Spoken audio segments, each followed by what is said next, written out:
I'm Rob Skinner, and this is the Rob Skinner Podcast. Today on episode 104, I'm going to be talking to Brad and Alisha Tamashiro. They were both born and raised in Hawaii, and then went to school on the mainland at Southern Oregon University in Ashland, Oregon. They became Christians there and then returned to their home state. They've been in the full-time ministry since 2012 and now are leading a replanting effort in Hilo, Hawaii. All this and more on the Rob Skinner Podcast.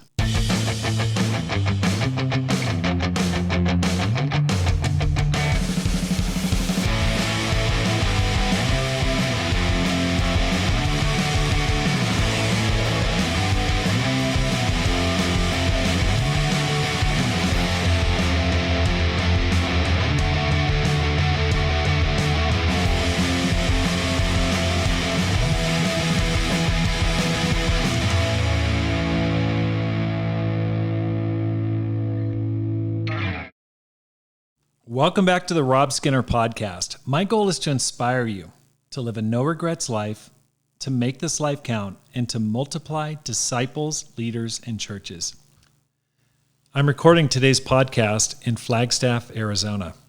Pam and I are here to help Brian and Abby Mackey get this church planting off the ground in the summer of 2021. It's been going great so far, and God has been opening doors and creating a spiritual family in this beautiful part of the world.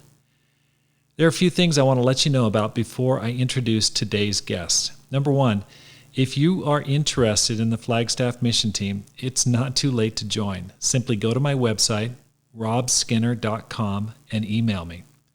Secondly, please join us in Dallas, Texas in December of 2021 for the Climb Small Church Leadership Conference. You need to be there to get inspired, encouraged, and equipped as growing disciples and leaders gather from all over the world. Go to robskinner.com and hit the Climb Conference tab for more information. And finally, Pam and I are looking for campus leadership. We have a dream of building a campus ministry of 100 plus sold-out disciples on the University of Arizona campus. If you're looking for an opportunity to grow, lead, and get training, contact me by going to robskinner.com. I know a few people with as soft of hearts as Brad and Alisha Tamashiro. Their love for Christ touched me when Pam and I studied the Bible with them back in Ashland, Oregon. To see them grow and become church leaders is personally gratifying to Pam and myself. Brad and Alisha, welcome to the program. Thanks for having us. It's good to be here. I know how you became Christians, but why don't you share with everybody how you became Christians? I know. I figured you could do this for us, Rob. Now we know each other so well. But, I became a Christian my junior year in college. I was 21. I think one of the main memories I have is I was flying back in the summer of 2010 from Iowa, from training up in Iowa with wrestling. And one of my buddies picked me up from the airport, Justin Akau, who's from Makawa, Hawaii, or Maui. And, we kind of had a partying history together. But it seemed like God kind of touched our lives that summer individually. And he picked me up and we kind of caught up and we made mention about wanting to change in our life. And he made mention that there were some Christians that reached out to him that came down from Seattle, Jarrell Coleman, Jordan Bondurant, I believe. Mm-hmm. Right? Yeah. So I went in my first Sunday service. Alex Whitaker was giving the lesson. I still remember him talking about what it really means to be a spiritual man of God. And I don't remember anything else except the title. But I remember being moved to study the Bible and wanting to eventually make Jesus the Lord of my life. But that memory kind of stands out a lot for me. So, the whole gamut. I studied, fell in love with God, repented of my sin, was baptized November 3rd, 2010. That was awesome. It was an amazing time because so many people from Hawaii were becoming Christians at that time. Can you explain it? What was going on? Yeah, just the Holy Spirit. God was just moving. I think what helped is just the Hawaii connection, not just in Southern Oregon, but I think in any campus amongst the states that have a lump sum of students from Hawaii. It's just a tight knit community. Mm-hmm. We're so culturally rich that we kind of gravitate towards one another, that where it just started to spread. Oh, Brad made some changes in his life. He's not doing this and that and this anymore. Whoa, I mean, let me check it out. And from one person, it led to another, it led to another, and God was just moving in that way. So Yeah. How about you, Alicia? Yeah, I think I was on the tail end of that Hawaii people coming out. But I think there was a lot of things going on at the time. My mom had been dropping ideas of like, hey, you should go back to church. You have a car now. Another friend sent me like an old sermon from somewhere from another church, and it just kind of like God was just dropping hints to me. And at the time, Brad was already going to church. And a handful of the rest of the kids, the Hawaii kids, were going too. So it was like I was kind of prideful, and me and my friend were like, we'll check out all the other churches first, and because I didn't want it to be like I'm just following Brad, like that just didn't seem right to me. But finally, we went to all these different churches, and nothing just fit for some reason. And then we went to the Ashland church, and it was like it felt like home, because here people give each other kisses on the cheeks and they're like, hi, hi and bye. And to feel like people coming in and giving me hugs was like, wow, this is just like home culture in a way. And I think even to the fact that they asked about me, wanted to get to know me, was different than any church I had gone to growing up, or even visiting in Ashland. Was like you could just check in and check out, and nobody would even say anything, which I kind of liked because I'm really private. But yeah, something about the love and the fellowship really like drew us yes, in. yes, the hospitality. We kind of tripped out when we went to your guys' house and you guys took off your shoes. It was all in the front of the house. We were like, oh, we do that in Hawaii. Something different about this house. I So think it was comforting. that's a leftover from our 10 years in Japan. Now, Yeah. you guys were dating when you became Christians. What was that like, and how'd you guys end up getting married? Well, the summer I came back when I became a Christian, I remember counting the cost and Alicia not being a single thought in my mind because we weren't quote unquote official, maybe Facebook official back in those days. That was a big thing. So it didn't cross my mind. We didn't talk during the summer. We didn't have any contact. We didn't see each other physically. So out of sight, out of my mind, I guess, in my peanut brain. But I remember the fall I saw her, and then it just a whole flood of memories came rushing into me. And I remember thinking, I got to talk to some brothers about this. I kind of forgot about something. But I mean, I think the ups to it is that in some ways we kind of got to, in some ways, we kind of got to experience God together since we somewhat were a thing.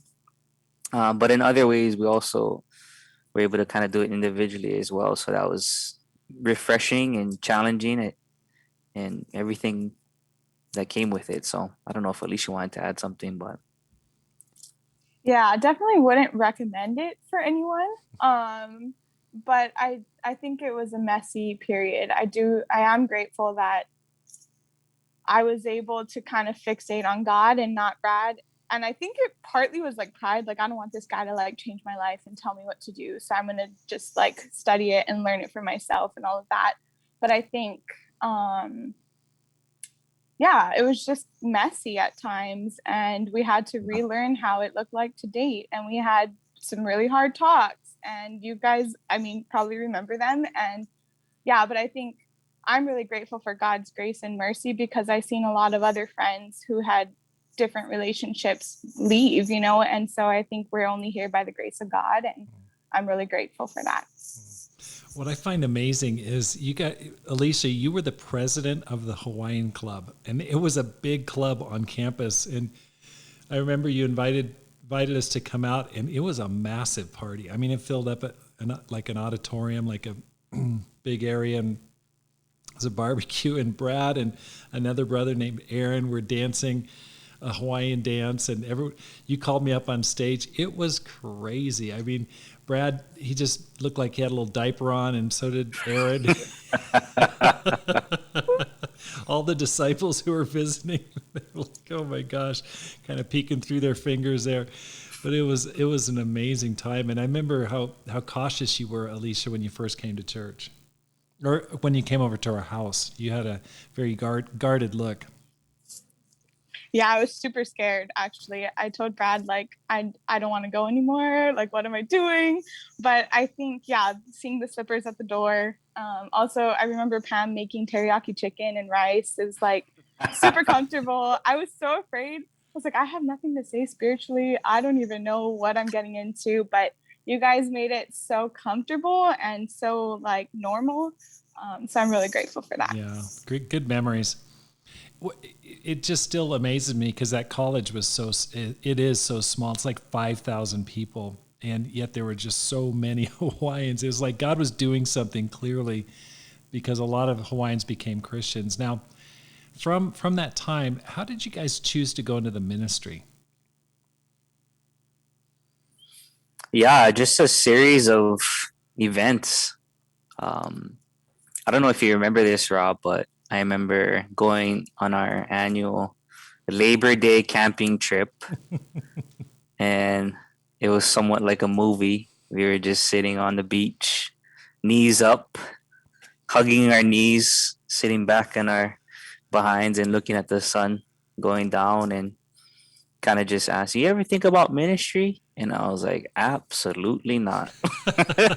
I was so distraught, or just taken aback, disturbed. I was disturbed by the idea, the question of even being entertained. But I think after some time, seeing, you know, the power of God and the Spirit moving in certain ways, I was more interested. I was more curious. I don't know if Felicia has anything, but I can add on maybe a little bit later. I think for me, it never really crossed my mind. I just really was grateful for Jesus and what he did for my life, and the fellowship that I was like, how can I serve? How can I give? What can I do? I remember even just signing up to clean toilets, and I was happy with that. So I think God had to change my heart over time, but I was never like, no, but I wasn't like, yes, give me the ministry, God. So, yeah. I think one defining moment for me, Rob, as I'm thinking about it, is when it started easing up in my mind about possibly doing ministry. Is there was an awesome brother in the Ashland church that was leading campus at the time, and I found myself getting somewhat envious and competitive in my heart and in my mind, and I felt that sin and temptation, and I had to take a step back, by the grace of God, and just say, I don't want this to be a motive of why I go into the ministry. So I remember praying a specific prayer about God leading me through it and giving me clarity and not being competitive. And I was kind of at peace for about 6 months. And then after 6 months, Oahu kind of popped up, and we were able to move back home and go into ministry. So, yeah. The thing that I remember about you that stood out, I remember when you studied the Bible, Brad, and I don't remember what study it was, but you just cried. I mean, you came into the service and you were bawling. And you're one of the toughest guys that I know. I remember you'd always come to service beat up after your wrestling matches, and you'd have big shiners, goose eggs on your forehead. I mean, college wrestling, it was tough. And you're one of the grittiest, toughest guys that I knew. But when you studied about the cross, I remember you just crying, and just your heart for Jesus totally stood out to me. And you guys are both leaders. You had so many friends who followed you. Alisha, you're president of the club, and I thought these two are total leaders in their community. In fact, so much so that I invited Reese Kiaina and also Tui Vaina to come visit Ashland. I mean, Ashland's a tiny town of 20,000. And so these leaders of the church in Hawaii, were you there for that when they came to visit during that time? I was only there for the Kiainas. Right. Same. Okay. I was there for Reese. Okay, so it was Reese. Okay, maybe my memory is a little faulty. But anyway, I just thought this couple have got to meet the leadership in Hawaii, because they're definitely future leaders. And so I'm so glad it turned out that way. Thank you for going in that direction. Can you tell us about the Hilo, the work that's going on there? There's a replanting going on. Can you explain what's happening? Yeah, I mean, there's an existing church in Hilo that is just filled with great, awesome, faithful disciples that have been there for more than 20 years. And in many ways, it's more of a campus planting than a replanting. The church there has been so awesome, and we feel so honored to move in there. But through the generosity of the Pacific Southwest, we're being funded to go there and to establish a campus ministry in the heart of Hilo. Hilo is home to about, I don't know, I haven't looked it up recently. I'd say at least 10,000 students, maybe a little under, maybe a little bit more. But it's a growing campus. They're doing renovations. The facilities are looking better. So yeah, I'm excited about it, and I think it's a new chapter in many ways, since I don't think there's been a campus ministry there for some time now. So now you guys have been leading the campus ministry at the University of Hawaii in Oahu, isn't that right? Yep. Since 2012. Since 2014. 2014. Okay, great. Have you enjoyed your time in the ministry? Yeah, it's been filled with joy and peace and refinement and everything in there. How do you feel about Son and Anthony Galang? Son and Anthony Galang are an amazing couple. I love them. They're like Hanai grandparents to our kids, they'll say. They're great. I love those guys. I went to school with Anthony, and they're such a great couple. I mean, just an amazing couple to be there. So that's awesome. Now, listen, why do you guys want to go to Hilo? Like, why? You've got a great situation in Oahu. You just bought a condominium. Why do you want to go to Hilo?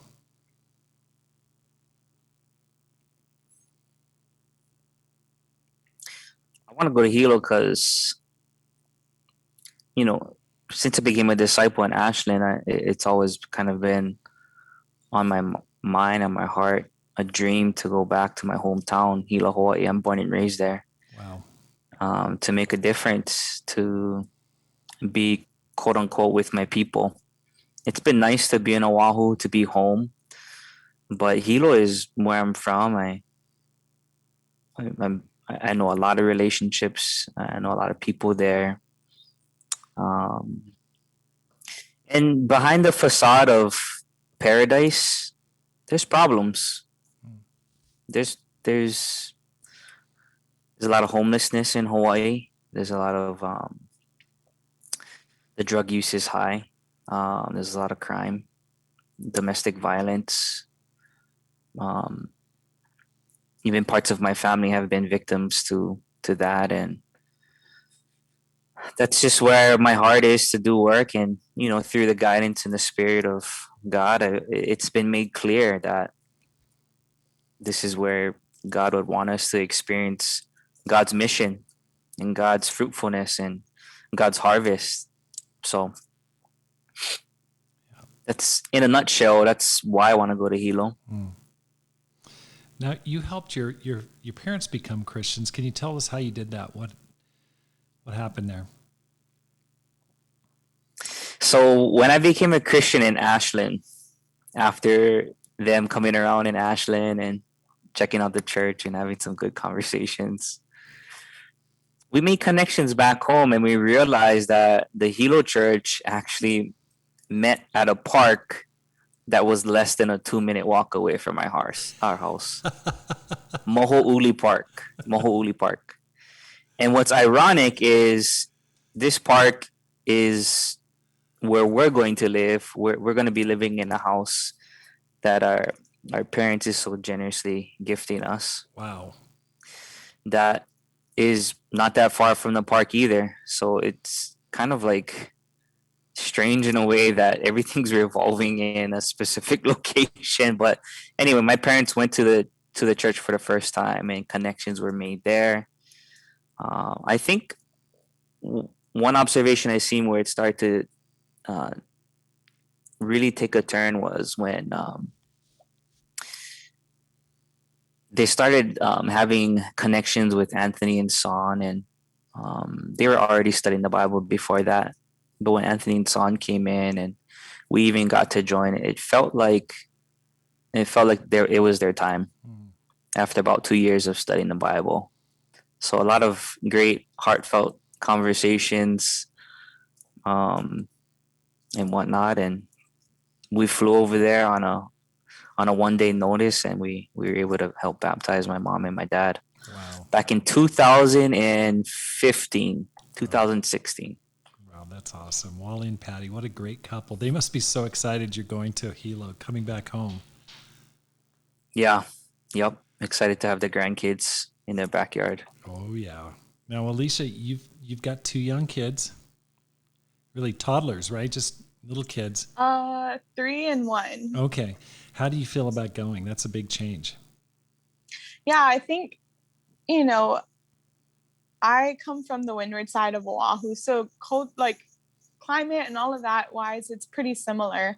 But I think the things that popped into my mind with going in regards to my kids, it's like, okay, first they're little, so they're not really going to remember much. But I think more so for me, it was sentimentality. Like, oh, my oldest made his first friends in our building. And, now he knows all the aunties and uncles in campus and church. And we're pulling that away from him and all these different things. And so I think that was kind of the harder part to grieve. But I think there's more excitement in what's to come that helps me, I guess. And to know that we have grandparents now to get a little bit more help with the watching of the kids. So that's also great. But yeah, I think mixed emotions. But also we've been on campus in Hilo, I think almost every summer since we moved back. We've taken some students over, and we've gone over ourselves and tried to get things started in the summers. So now it's cool that we can actually be there year round and not only just get things started, but to continue what was already done years ago, I guess. So, and our kids were also a part of that. So okay. It's cool. That's great. Now what's Hilo like? For those who are not familiar with the Big Island, not familiar with Hawaii, Brad, can you explain what's it like? Hilo's a simple town. It's beautiful. It has a lot of greenery. The rivers there are amazing. The people there are very friendly, very loving. There's farmers markets. Traffic is not bad. You can get any place in Hilo in like 15 minutes, cruising at like 20 miles per hour. But in general, I would just say it's an ordinary place with rich culture, amazing people. Okay, but the island itself is pretty big, right? And then there's a city on the other side of the island, Kona. Is that right? Yep. The island is the biggest out of all the Hawaiian islands, and Kona is kind of more of your tourist destination. But nonetheless, it's a beautiful location as well. It's on the leeward side of Big Island. A little bit more dry, but nonetheless, it's beautiful. How's the surfing there in Hilo? It's okay. Oahu is kind of a little bit more known for surf, but there's some home breaks over here that are pretty familiar. Honolulu is a home break that a lot of people like to go to. There's a lot of traffic there. And then there's some on the southeast side, Pohoiki, but the lava kind of just covered over there. So there's somewhat of a new break there, but there's different spots. Kilka has some surf breaks and whatnot. So good enough to have fun. How about that? There you go. That's good enough for me. I'm definitely going to come visit you in the future at some point, and I want to go surfing and diving. So hopefully we can do some spearfishing when I come out to visit. Let's do it. What do you know, going back, I remember going back to my hometown of Ashland, Oregon, and it was, very similar. I wanted to be with my family, convert my family. Your family, parents are already disciples, which is awesome. But what do you see as the challenges you're going to be facing in going back to your hometown in Hilo?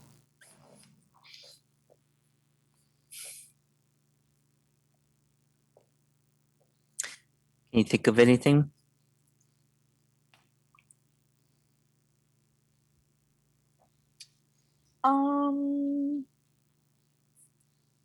I think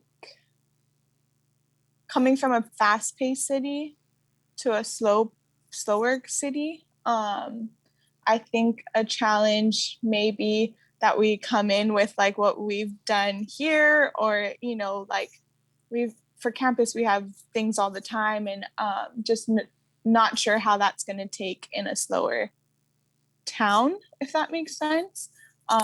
So trying to figure out that challenge of like meeting the culture, but then also like not doing anything, or doing too much and it doesn't take, if that makes sense.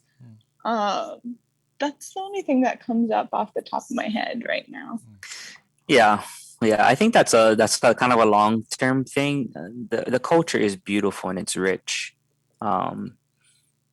But with any culture, I think there needs to be just some assimilating and whatnot, and thinking through some discernment, let's call it that, innovation, to not totally neglect the culture and disrespect it, but to, in a sense, work with it and to see the things that are awesome and great, and to participate in it, and to be a part of it, and to see how the Spirit's working in it. So, but I think an immediate challenge could possibly be, we don't have any college students going with us as of yet. And we're going to establish a campus ministry.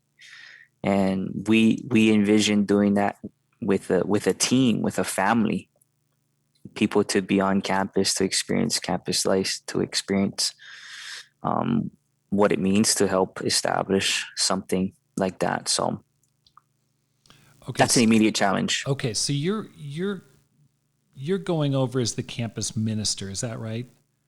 Yeah, we're going over as the campus ministers. Okay, and then you'll be working with the current leaders, Gary Roberson. Yep. Okay, and what's your vision for the campus and for the church there, long term?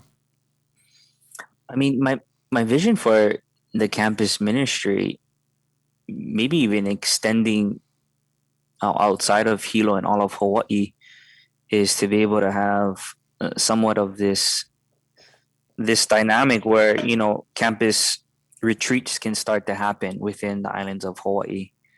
I love the fact that there's campus retreats on the mainland, but it can be a little bit pricey for us to make those things. So to think about the kind of opportunities that can arise in our backyard on another island is really amazing to think about. And also to think too that campus ministry in Hawaii can be a place that sends people out into the Pacific, and having the people of Hawaii, the people of Pacific, taking that responsibility for the Pacific makes sense to me. It makes sense to have people who live here to understand, to be a part of what God is doing. So, right. Now, yeah, if I could add on, I think like similar to us, like just seeing Jesus transform students' lives in Hilo specifically, the local kids, I mean, anyone who comes through UH Hilo, but just thinking of the impact not only in their lives, but how when they choose Jesus and that can continue on in the generations to come for their families, they can impact their immediate families as well. And we can see, the whole island be reached for God, not only campus, but I think it has great roots in campus, so I think that's something that I envision, is that through these college students, that families will also be impacted for Christ. Now, Alisha, your mom lives on Oahu, right? She's here, and she's also in Hilo part-time. Oh, okay. So she's going to be, I was wondering how she's feeling about you leaving and going to Hilo. At first she wasn't sure, but now she's like, yes, because she doesn't work when she's there. So she will have more time to spend with my kids, I guess. So she's excited about it. Oh, that's great. That's great. Now, when do you guys take off? When do you head over there? The 28th, about a week and a half on that Monday. Oh my gosh, that's so exciting. Quick. What are your goals for the first 90 days? What do you want to try to accomplish? Yeah, I think some guiding principles for me within the first 3 to 6 months is to understand, to be a great listener, to be very observant, to ask a lot of good questions. With a faithful church being there for some time, I don't want to fly in there and think that I'm the answer to anything. I want to be able to participate in what God's already doing. Hilo actually had 3 baptisms in the COVID year. Wow. Which is really encouraging. That's awesome. Really, really, really encouraging. Just through the faithfulness of the church and to the grace of God. Like, I feel like that's almost affirmation that God is starting something new and God is doing something. So really proud of the Hilo church. But a guiding principle is to be very observant, to ask great questions, to listen, to be a listening leader, to not assume anything, and to be curious about a lot of things.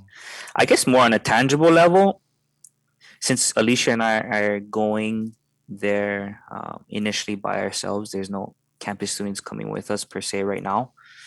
Hopefully there will be in the future, prayerfully. I'd like to attach myself to some kind of campus life, immediately when I get there, and to be able to build some kind of partnership with either community involvement and make connections that way, and to see what God is doing through those events and whatnot. I think that's a huge cultural component in Hilo, is people care about the land, people care about the community. They love the community, want to give back. So I want to be a part of that. I think God's there, and I want to be able to experience and partner in that. So Gary Roberson is a very inspiring person to me, because he came out of retirement to help lead that church in Hilo, Hawaii.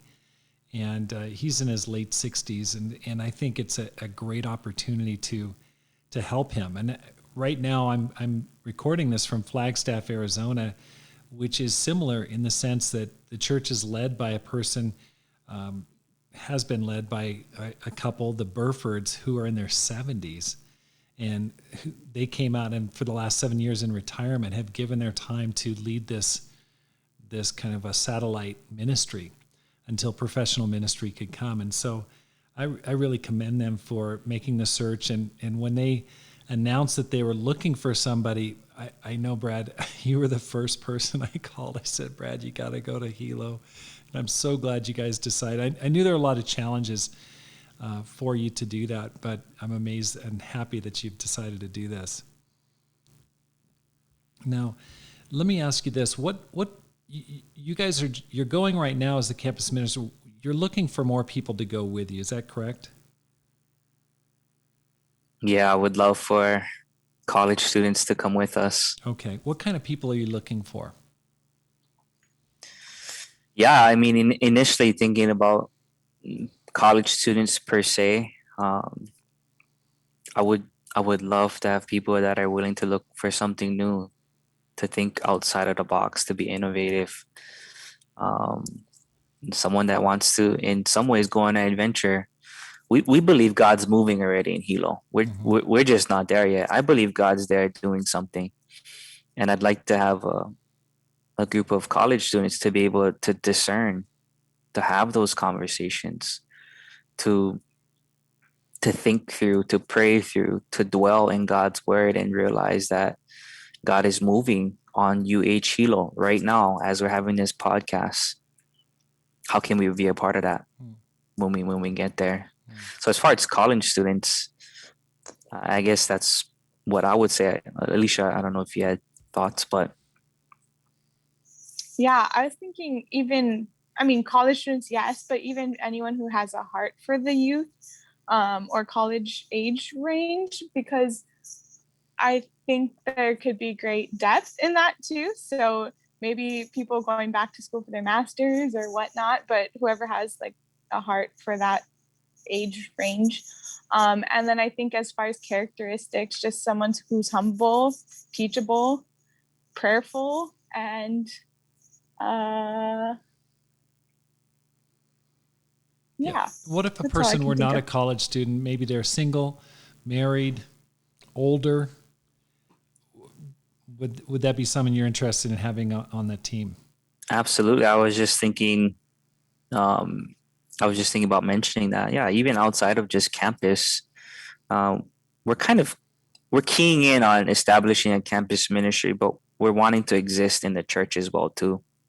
And we're thinking that people that want to retire in Hilo, it's a great town to retire in and to contribute to the church there. Young singles that um, are able to maybe work remotely or work online. People that want to do um, just do something different, and people that want to come in there and learn about the Hawaiian culture, respect the Hawaiian culture, not work against it, but maybe even in a sense work with it. So If a person were interested in going to Hilo, what would they need to do? yeah, if you go to BigIslandChurchOfChrist.com, you're gonna see Gary and Christy Robertson's email on there. Go ahead and go on our website, BigIslandChurch.com, and contact Gary or Christy Robertson. You'll find their Sorry, it's emails. .org. Oh, BigIslandChurchOfChrist.org. And you'll be able to contact Gary and Christy if you have any questions, if you're interested. We can interface there. Okay, terrific. So they'd go to bigislandchurchofchrist.org and contact Gary and Christy Roberson. Mm-hmm. Okay. That's fantastic. Now, Brad, how old are you now? I'm in my golden years. I turned 32. Oh boy. Next year you're 33. That's the year Jesus was crucified. So you got a lot to look forward to there, Brad. This is so exciting. You're going to do an amazing job. What advice would you give to a person who wants to make their life count? Who wants to make this life count and live a no regrets life?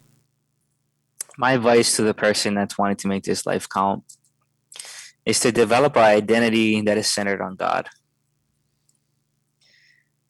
Is to focus in on who God says you are, to be centered on that, and to have an identity that's rooted in Christ.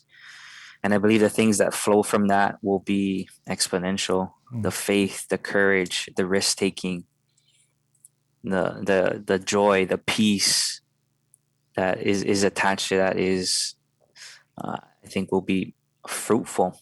So I know for me, I can attach my identity to other things, but what's really given me really a new chapter in my faith is God-centered identity. And if you can figure it out for yourself and do the things that would help you to develop that, I think you will be surprised to know that God will use you in tremendous ways. How about you, Alisha? I think being surrendered to God's plan and being available. I think with this whole decision to hear God's call and to move was I was it's super easy to just be comfortable, and to feel like secure and I think saying yes to God, being available and stepping outside of my comfort zone just makes me think of like Luke 9 and Luke 14, like not giving up, to give up everything to be his disciple. And it's going to look different at different times.